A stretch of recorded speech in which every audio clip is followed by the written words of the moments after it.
Jembatan Musi 4, lokasi yang pas nonton kirap ziarah kubro.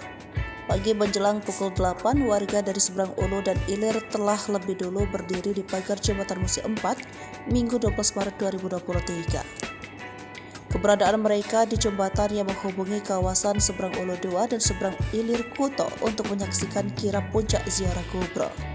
Kirap ini dimulai dari depan Pasar Kuto ke Kawah Tengkurap Bom Baru. Di hari ketiga ziarah kubro, ribuan massa terlihat mengenakan jubah putih ini menziarahi makam Al-Habib Pangeran Syarif Ali Sheikh Abu Bakar, pemakaman Kesultanan dan Aulia Kawah Tengkurap, serta pemakaman Kesultanan Aulia dan Habaib Kambang Koci. Warga terutama ibu-ibu lewat smartphone-nya mengabadikan suasana ini. Ada juga mereka berselfie.